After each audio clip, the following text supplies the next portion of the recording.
हाय students, medical Sharma zoology का टीचर। आज आपको पढ़ाने जा रहा हूँ पैलियल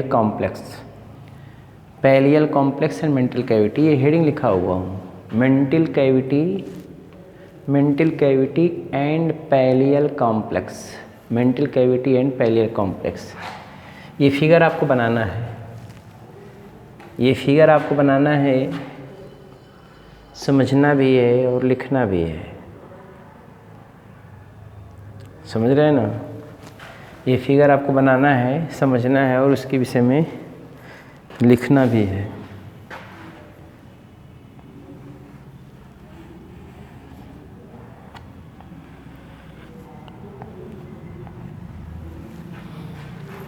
फिगर देखें आप।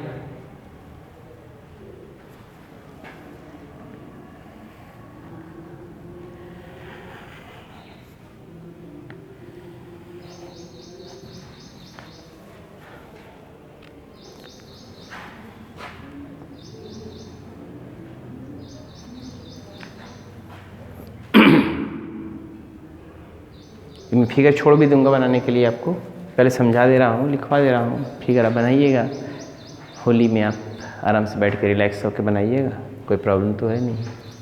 तो देखते हैं, देखना पसंद करेंगे आप? देखिए,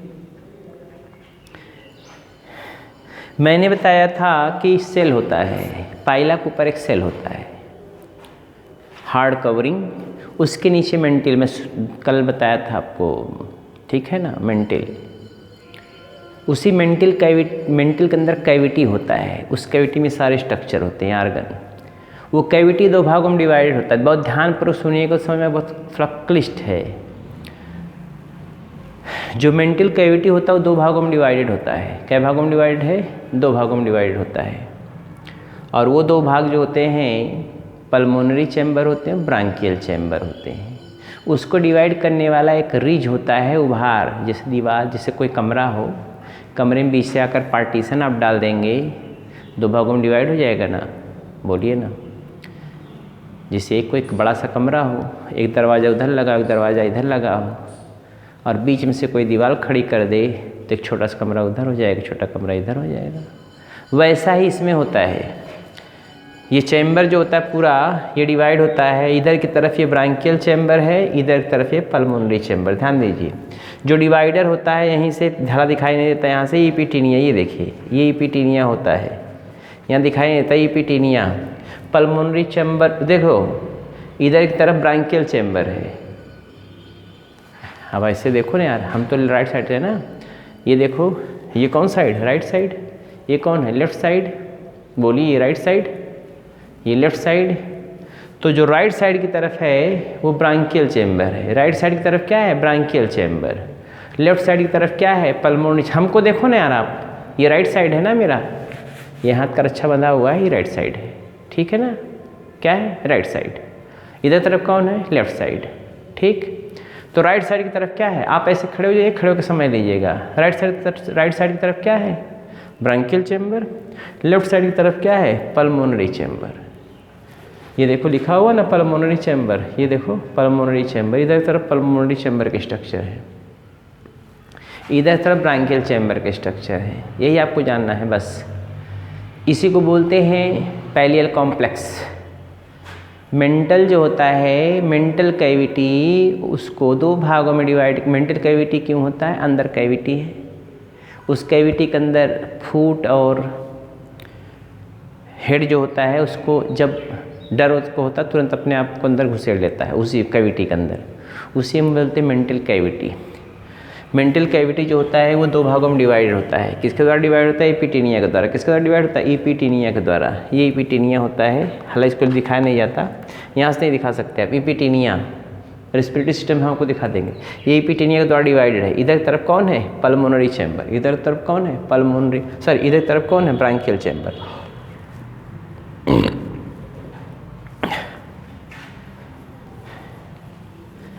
इधर की तरफ जो भी स्ट्रक्चर ये सब है, ये सब ब्रांकियल चैम्बर में है। ये सब कहाँ है? ब्रांकियल चैम्बर में। इधर की तरफ कौन है? Pulmonary chamber. इधर तरफ कौन है? Pulmonary chamber. ऐसे बल्कि लिख लीजिए आप, ये पल्मोनरी चैम्बर हो गया ना, ये पल्मोनरी चैम्बर। इधर आप ब्रांकियल चैम्बर लिख लीजिए। क्या लिख लीजिए? इधर लेकिन इस सब इसमें भरा हुआ तो कहाँ से देख पाएंगे आप। बहरहाल छोड़ो। तो मैंने क्या बताया,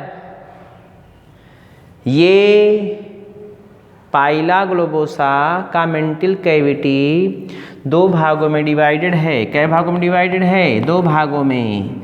इधर की तरफ ये है ब्रांकियल चैम्बर, इधर की तरफ है पल्मोनरी चैम्बर। इधर कौन है? Pulmonary chamber. इधर कौन है? Branchial chamber. मेंटल कैविटी जो पाइला का होता है, वह कैविटी होता है अंदर की तरफ 2 भागों में डिवाइड होता है। कौन डिवाइड करता है? इपिटीनिया।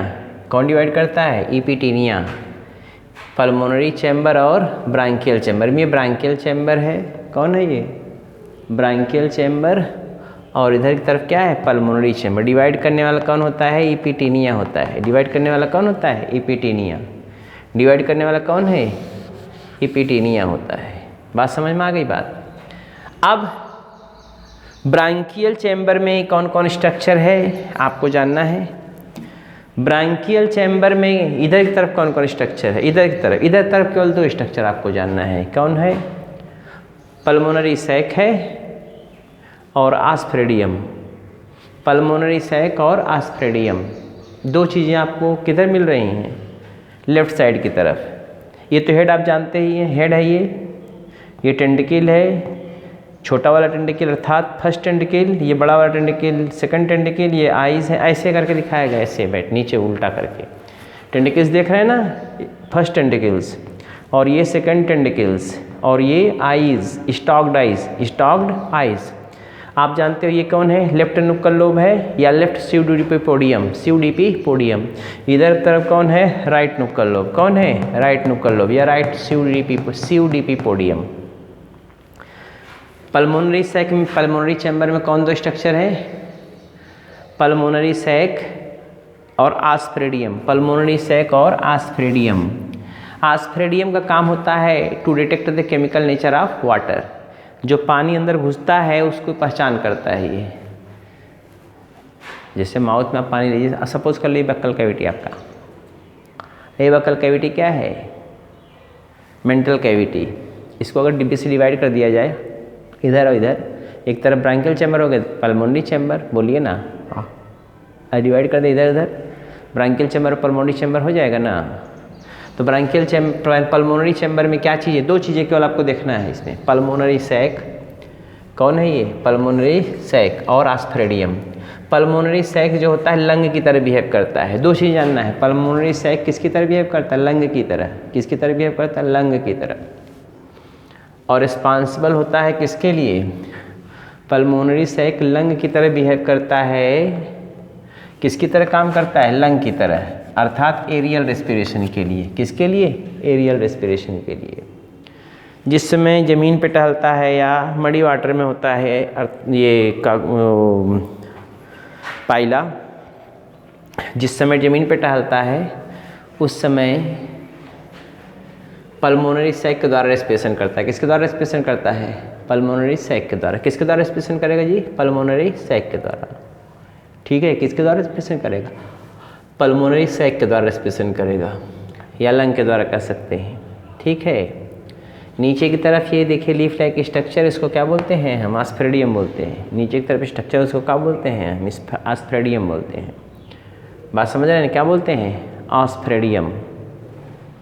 हमारी बात समझ में आ रही है ना? ये आस्फ्रेडियम बोलते हैं इसको। क्या बोलते हैं? आस्फ्रेडियम। ये केमिकल नेचर ऑफ वाटर को डिटेक्ट, ये किसके लिए होता है? डिटेक्शन ऑफ केमिकल नेचर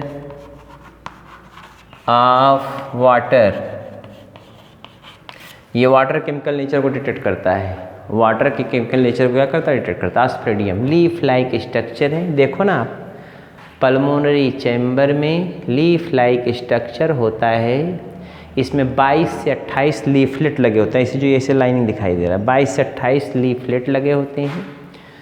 यह पानी जो अंदर जाता है उसकी पहचान करता है। जो पानी अंदर जाता है उसकी क्या करता है, पहचान करता है। बात समझ रहे हैं ना?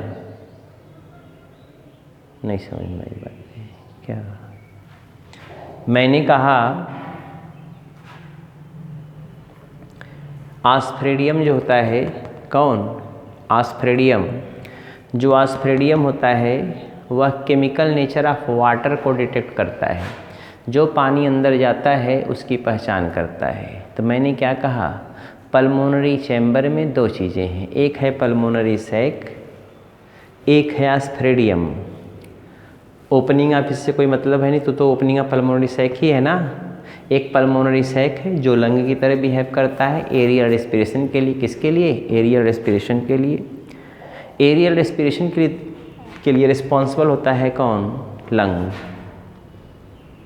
पल्मोनरी सैक को हम लंग कह सकते हैं। दूसरा होता है लीफ लाइक स्ट्रक्चर आस्प्रेडियम, जो हैंग किया होता है किसमें? पल्मोनरी चैम्बर में। ये आस्प्रेडियम जो होता है बाईपेक्टिनेट होता है। बाईपेक्टिनेट मतलब उसमें दोनों साइड में लीफलेट लगे होते हैं, लीफ की तरह से लाइनिंग। और वो लीफलेट कितने होते हैं? उनकी संख्या होती है कम से कम, लीफलेट की संख्या होती है कम से कम 22 से 28। इसका नेचर, इसका काम क्या है? ये जो पानी अंदर जाता है उसके केमिकल नेचर को पता करता है। ये बात हो गई ख़त्म, पल्मोनरी सैक की बात ख़त्म। चलो हम लोग चलते हैं ब्रांकियल चैम्बर में। देखो इधर अब आप, इधर पल्मोनरी चैम्बर में दो चीज़ें थी, पल्मोनरी सैक और आस्प्रेडियम। ठीक, बात ख़त्म। अब आप आ जाइए राइट साइड में। राइट साइड में जब आप आते हो तो आप क्या देखते हो? ये राइट नुक्कल लोब है। क्या है ये? Right nuchal lobe. सबसे बाहर की तरफ ये मेंटिल है, सबसे बाहर की तरफ मेम्ब्रेन जो है ये क्या है? ये मेंटिल है। सबसे बाहर क्या है? मेंटिल। मेंटिल के नीचे क्या है? ये गिल है, मोनोपेक्टिनेट गिल होता है। वो क्या होता है? मोनोपेक्टिनेट गिल है। डार्सोलेटरल वाल से अटैच होता है, डार्सोलेटरल वाल से अटैच होता है। ये जो आपको लाइनिंग दिखाई दे रहा है ऐसे ऐसे ऐसे, ये मोनोपेक्टिनेट गिल है। कौन है ये? मोनोपेक्टिनेट गिल। किसके लिए रिस्पॉन्सिबल होता है? ये मोनोपेक्टिनेट गिल जो होता है वो रिस्पॉन्सिबल होता है किसके लिए? मोनोपेक्टिनेट गिल जो होता है वो रिस्पॉन्सिबल होता है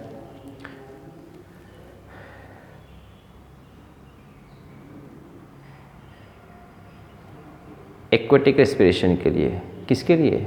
एक्वेटिक रेस्पिरेशन के लिए, अर्थात जलीय रेस्पिरेशन के लिए।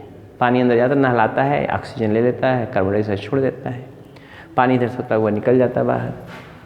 तो गिल जो होता है, पहला स्ट्रक्चर इसका गिल है।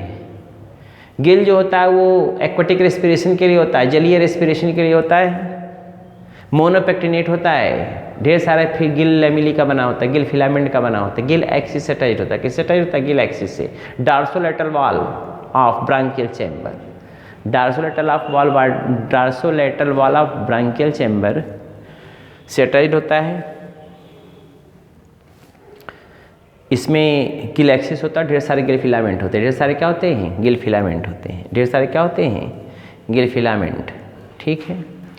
इसके बगल में, इसी के लेफ्ट साइड में, और इधर आ जाइए, लेफ्ट में, इधर आने के बाद लेफ्ट साइड में इसके जस्ट बगल में होता है रेक्टम। क्या होता है? रेक्टम।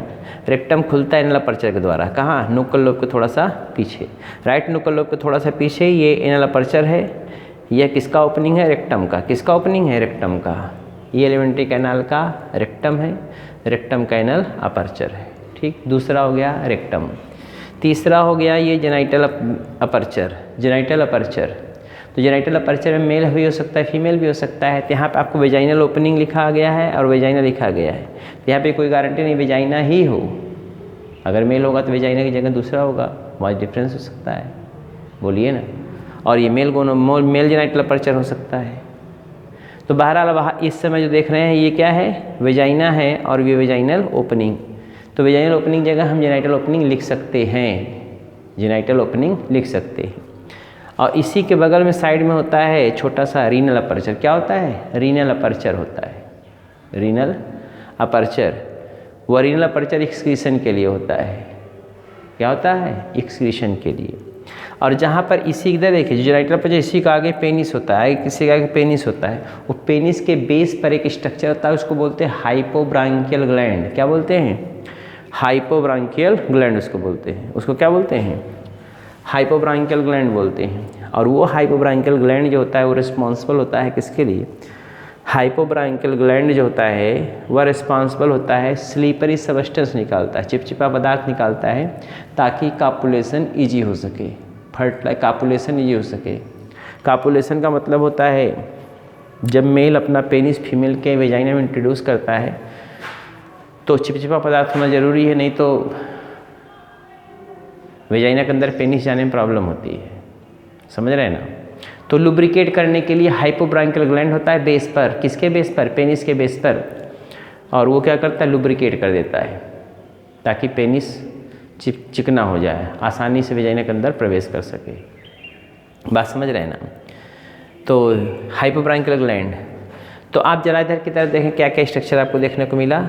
एक तो गिल मिला, दूसरा आपको रेक्टम मिला और इनर अपर्चर, तीसरा आपको जो है मिला जेनाइटल अपर्चर, जेनाइटल अपर्चर तीसरा मिला ना, चौथा रीनल अपर्चर मिला, चौथा क्या मिला? रीनल अपर्चर, और पांचवा मिला हाइपोब्रांकियल ग्लैंड। क्या मिला? हाइपोब्रांकियल ग्लैंड। तो पहला बात आप ब्रांकियल चैम्बर में देखें, किधर की तरफ देखें, ब्रांकियल चैम्बर में क्या क्या स्ट्रक्चर है। ब्रांकियल चैम्बर में पहला है गिल, मोनोपेक्टिनेट होता है, gills are monopectinate attached with dorsolateral wall, consists of large number of gill filaments, or you can say large number of gill filaments, consists of large number of gill filaments, consists of large number of gill filaments, are gill lamella, large number of gill filaments are gill lamella, which are responsible for किसके लिए? which are responsible for aquatic respiration। Gill की बात खत्म, पहला number gill खत्म। दूसरा rectum, just left side of the gill tubular structure present which is called as rectum, tubular structure present which is called as rectum. It open through anal aperture just behind the nuchal lobe, दूसरा हो गया खत्म। तीसरा है renal, तीसरा है genital organ, genital duct situated just beside the, genital duct situated just left side of the rectum and open through genital aperture. In female का दिखाया गया इसलिए it is vagina, genital duct and opening of vagina, तो 3 हो गया। चौथा है renal aperture situated just left side of the, renal aperture situated just left side of the genital aperture. Renal aperture is responsible for excretion, renal aperture is responsible for excretion, excretion के responsible होता है। Fifth है hypobranchial gland, fifth कौन है? Hypobranchial gland. Fifth क्या है? Hypobranchial gland. Hypobranchial gland जो होता है मेल में प्रेजेंट होता है, कहाँ पर? मेल में होता है जहाँ पेनिस होता है, मेल फीमेल दोनों में पेनिस होता है, लेकिन पेनिस रूडिमेंटरी होता है फीमेल में। तो पेनिस का जहाँ बेस होता है वहीं पे स्वेलिंग स्ट्रक्चर होता है, उस स्वेल्ड स्ट्रक्चर को हम बोलते हैं hypobranchial gland. Swelled structure is called as hypobranchial gland. और वो हाइपोब्रांकियल ग्लैंड जो होता है, हाइपोब्रांकियल ग्लैंड जो होता है वो रिस्पॉन्सिबल होता है, हाइपोब्रांकियल ग्लैंड जो होता है वो रिस्पॉन्सिबल होता है किसके लिए? स्टिकी सबस्टेंस को सीक्रेट करने के लिए। किसके लिए? स्टिकी सबस्टेंस को सीक्रेट करने के लिए। क्या सीक्रेट करता है? स्टिकी सबस्टेंस को सीक्रेट करता है जो पेनिस को लुब्रिकेट करता है during copulation. Hypobranchial gland situated at just at the base of penis, it secretes lubricating substance, चिपचिपा पदार्थ which lubricate the penis for easy copulation, for easy copulation. It is all about pileal complex. Right pulmonary chamber में 2 चीज़ें, pulmonary sac और आस्प्रेडियम। Right side में 5 चीज़ें, गिल है, rectum है, genital duct है, जेनाइटल ओपनिंग है, रीनल अपर्चर है और उसके अलावा हाइपोब्रांकियल ग्लैंड है। यही तो पैलियल कॉम्प्लेक्स है। अगर कोई प्रॉब्लम हो तो आप बताएं। पहले आप जानेंगे मेंटल क्या होता है। मेंटल एक कैविटी होता है, हेड के पीछे पाया पूरा मेंटल कैविटी है। इस मेंटल कैविटी को 2 भागों में डिवाइड किया गया है। इपिटीनिया के द्वारा, EPITAENI, इपिटीनिया के द्वारा। इधर वाले को पल्मोनरी चैम्बर कहते हैं, इस तरह वाले को ब्रांकियल चैम्बर कहते हैं। पल्मोनरी चैम्बर में 2 चीज़ें हैं, ब्रांकियल चैम्बर में 5 चीज़ें हैं। पल्मोनरी चैम्बर में पल्मोनरी सैक है और क्या स्प्रेडियम है। ब्रांकियल चैम्बर में 5 चीज़ें हैं, ये गिल है, ये रेक्टम है, ये जेनाइटल डक्ट है, ये रीनल अपर्चर होगा और एक क्या होगा, और इसके अलावा एक होता है वो हाइपोब्रांकियल ग्लैंड। 5 चीज़ें इसमें हैं। तो ज़्यादा बताने का मतलब कुछ है नहीं, आप चाहेंगे लिखना और मैं लिखाना चाहूँगा तो write down mantle cavity and, heading डालेंगे मेंटल, ये लिखा हुआ है mantle cavity and pallial complex, mantle cavity and pallial complex, mantle cavity and pallial complex. Figure आपको दिखाई देता रहे, थोड़ा सा रुक जाइए। हाँ बस स्पष्ट दिखाई देगा आपको, पूरा एकदम साफ साफ। Mantle cavity and pallial complex. हाँ लिखे मेंटल इनक्लोजेज, हम नीचे खड़े होकर लिखा देते ताकि आपको फिगर दिखाई देता रहे, फिगर आप देखते रहें ताकि बनाने में प्रॉब्लम ना हो। Mental encloses a cavity, mental encloses a cavity,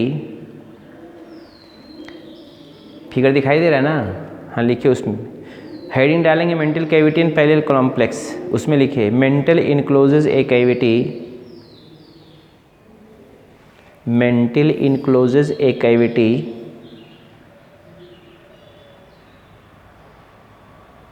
which is present behind the, which is present behind the, जो किसके भी पीछे होता है, which is present behind the, present behind the head region, behind the head, which is present behind the head, in dorsolateral position, in dorsolateral position, in dorsolateral position,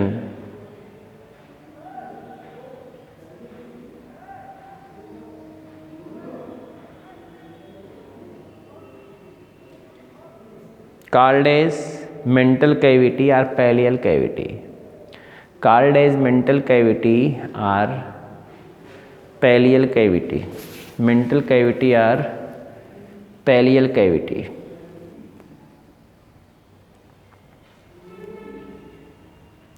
full stop. Animal retract, जब खींचता अंदर की तरफ, animal retract its head and foot, its head and foot into this cavity, its head and foot into this cavity, into this cavity,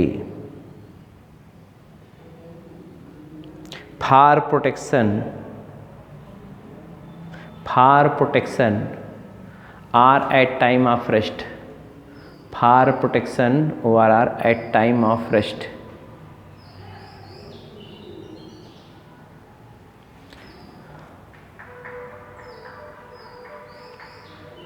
full stop. A prominent ridge, RIDGE, a prominent ridge, यहाँ पे a prominent ridge, RIDGE, ridge मतलब उभार, a prominent ridge वही दीवार, a prominent ridge. Epitaenia, EPITAENIA, ये epitaenia, a prominent ridge, epitaenia, a prominent ridge, epitaenia, EPITAENIA, epitaenia, a prominent ridge, epitaenia. Divide the mantle cavity, divide the mental cavity, divide the mental cavity into right branchial chamber, into right branchial chamber, into right branchial chamber, and left into right branchial chamber and left pulmonary chamber and left pulmonary chamber and left pulmonary chamber, full stop.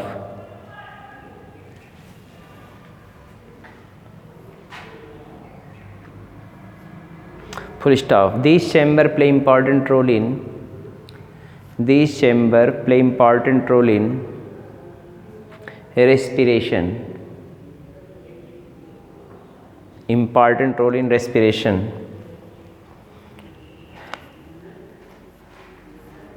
Important role in respiration. Full stop. Para change करके लिखेंगे mantle cavity contain, figure आप देखते रहिएगा। Mantle cavity contain several important structure, mental cavity contains several important structure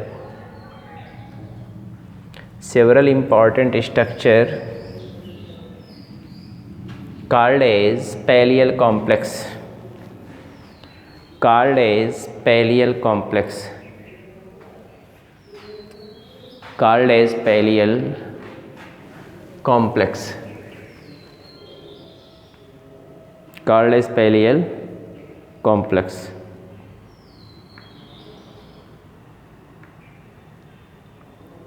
हो गया। तो पहला heading डालेंगे उसमें। अब ध्यान दीजिएगा, ब्रांकियल चैम्बर के आर्गन 5 कौन कौन, याद रखिएगा, फिर समझ लीजिए। टिनिडियम है, रेक्टम है, जेनाइटल डक्ट है, रीनल अपर्चर है, हाइपोब्रांकियल ग्लैंड, ये ब्रांकियल चैम्बर के हैं। पल्मोनरी चैम्बर केवल 2, पल्मोनरी सैक, फिर बता दे रहे हैं, और ये ऑस्प्रेडियम। ये सब स्ट्रक्चर तो आप पढ़ चुके हैं, सुबह ही मतलब अगले दिन ही कल ही पढ़े थे शायद। ये टेंटिकल होता है, ये आईज हैं, ये छोटा वाला टेंटिकल पहला है, ये बड़ा वाला दूसरा है, नुक्कल लोब राइट है और लेफ्ट, ये लेफ्ट नुक्कल लोब है और ये राइट नुक्कल लोब, ये सब तो जानते हैं पहले से। तो हेडिंग डालेंगे आर्गन ऑफ ब्रांकियल चैम्बर। पहला हेडिंग लिखेंगे organ of branchial chamber, organ of branchial chamber. ये फिगर भी आपको बनाना है, इसलिए मैं यहाँ से हटता जा रहा हूँ। पहला हेडिंग डालेंगे आर्गन ऑफ ब्रांकियल चैम्बर। जितना देर आसानी से आप देख पाएंगे, फिगर बनाने में आसानी होगी। आर्गन ऑफ ब्रांकियल चैम्बर, पहला इसमें आर्गन ऑफ ब्रांकियल चैम्बर पहला हैंडल ए टिनिडियम और गिल, ये लिखा हुआ है। गिल, ये गिल और इसी को बोलते हैं टिनिडियम, गिल या इसी को बोलते हैं टिनिडियम, CTENIDIUM। जानते रहिए कि दोनों नाम नहीं कहेंगे सर जी नहीं जान बताए थे, टिनिडियम और गिल, टिनिडियम और गिल। हाँ लिखिए, monopectinate gill, monopectinate gill, monopectinate Gill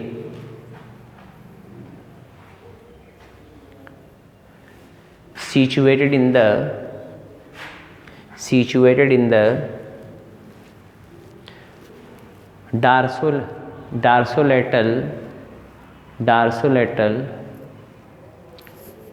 dorsolateral wall of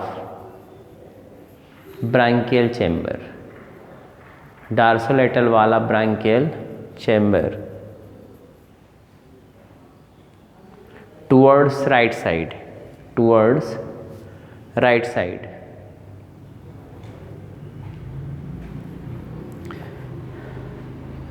full stop.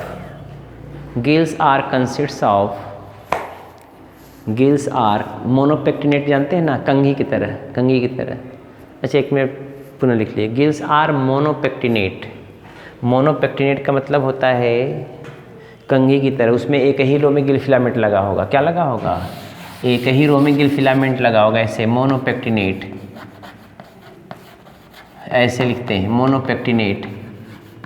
इसका मतलब कॉम्ब लाइक, कंघी की तरह। कंघी नहीं देखे हैं? जैसे कंघी में दांती लगा होता है वैसे फिर गिल फिलामेंट लगा होता है। क्या लगा होता है? Gill filament. Monopectinate gill found in Pila, monopectinate gill found in Pila. Monopectinate के बाद ब्रैकेट में काम लाइक लिख लीजिएगा। मोनोपेक्टिनेट ब्रैकेट में comb like gill found in Pila which consists of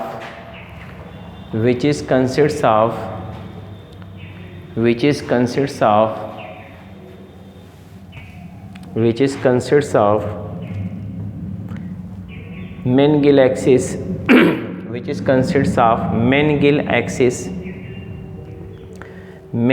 axis and several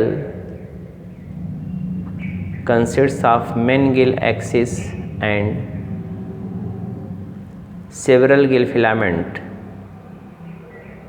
and several gill filaments, gill axis and several gill filament, full stop, and several gill filament, full stop. Gill is responsible for aquatic respiration. Gill is responsible for aquatic respiration. Figure देखते रहिएगा। Gill is responsible for aquatic respiration. Aquatic respiration.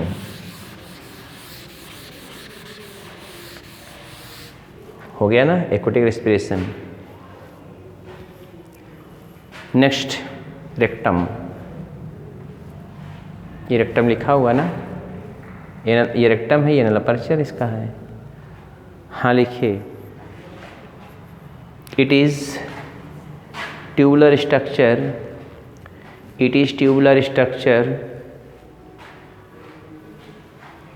Figure बनाने में आपको थोड़ा बहुत दिक्कत हो सकती है क्योंकि कॉम्प्लेक्स है। क्या लिखे? It is tubular structure. Rectum के विषय में लिखा है RECTUM, दूसरा एडिक बी है rectum. It is tubular structure,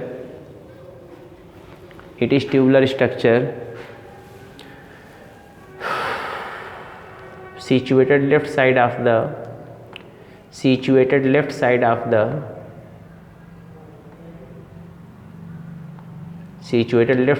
the gill, Artinidium. Left side of the gill Artinidium. Gill Artinidium.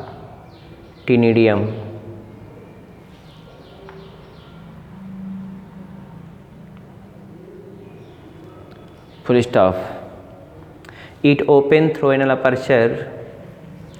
It open through anal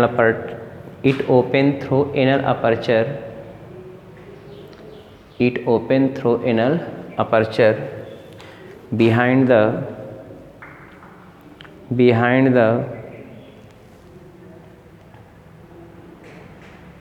right nuchal lobe. Behind the right nuchal lobe. अगला heading डालेंगे genital opening. बहुत तेज थोड़ा लिखिए, time ज़्यादा होगा। Genital opening. हाँ लिखिए, male or female genital duct, male or female genital duct situated left to the rectum, left to the rectum, left to the rectum and open through genital aperture, and open through genital aperture.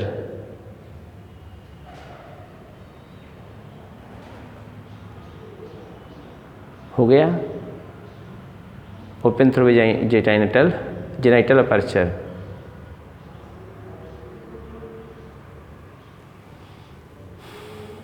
हो गया। Next क्या है, अगला है renal aperture. Renal aperture इसी के बगल में होता है रीनल अपर्चर। हाँ लिखे anterior renal chamber, excretory organ, anterior renal chamber of the renal organ, anterior renal chamber of the renal organ, open into branchial chamber, open into branchial chamber, open into branchial chamber, left side of the genital duct, left side of the genital duct, full stop. It is excretory aperture, it is excretory aperture, it is excretory aperture। हो गया। Next point hypobranchial gland. Hypo, ये देखो hypo, ये figure में नहीं बनाया गया है हाइपोब्रांकियल क्योंकि वो पॉसिबल नहीं है। Hypobranchial gland, hypobranchial gland, hypobranchial gland, hypobranchial gland.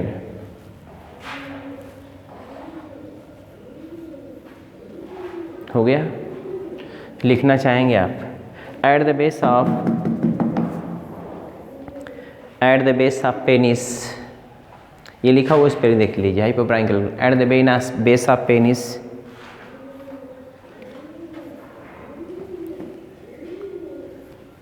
Eight the base of penis a glandular swelling present, a glandular swelling present which is called as a glandular swelling present which is called as hypobranchial gland, which is called as hypobranchial gland, which is called as hypobranchial gland, hypobranchial gland, hypobranchial gland, full stop। It secretes slippery substance, it secretes SECRETES, secrete मतलब स्रावित करता है। It secretes SECRETES, secretes slippery substance, ये देखो slippery चिपचिपा, slippery substance, slippery substance, slippery substance चिपचिपा पदार्थ, which lubricate the penis, slippery substance which lubricate चिकना बना देता है, LUBRICATE, which lubricate the penis for copulation, which lubricate the penis for copulation। हो गया, फिगर देखते रहिएगा, for copulation, फुल स्टॉप। दूसरा हेड डालेंगे ऑर्गन ऑफ, दूसरा हेड ये तो जेनाइटल तरफ था ना, 5 चीज़ें। अगला हेड डालेंगे, अगला क्या हेडिंग है, organ of pulmonary chamber. Organ of pulmonary chamber, organ of pulmonary chamber. हाँ लिखिए, पहला उसमें पहला हेडिंग डालें पल्मोनरी सैक, ये लिखा हुआ पल्मोनरी सैक, पहला heading pulmonary sac.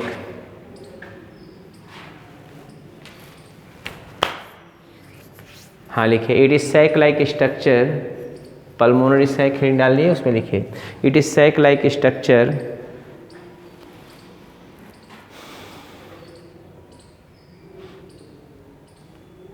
it is sac like structure hang down from the roof of, hang down from the roof of, hang down from the roof of, hang down from the roof of pulmonary chamber, from the roof of pulmonary chamber over mental cavity, pulmonary chamber or pulmonary chamber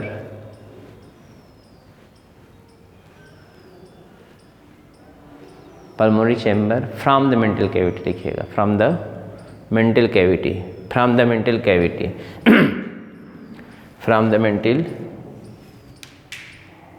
from the mental cavity, it occupies OCCUPIES, it occupies most of the area of, it occupies most of the area of, most of the area of pulmonary chamber and responsible for aerial respiration, and responsible for aerial respiration, AERIAL, responsible for aerial respiration, AERIAL, aerial मतलब aerial respiration, हवा में श्वसन करने के लिए aerial respiration हो गया। दूसरा हिंट डालेंगे बी, ऑस्फ्रेडियम, ये वाला दूसरा हिंट डालेंगे ऑस्फ्रेडियम, OSPHRADIUM, ऑस्फ्रेडियम।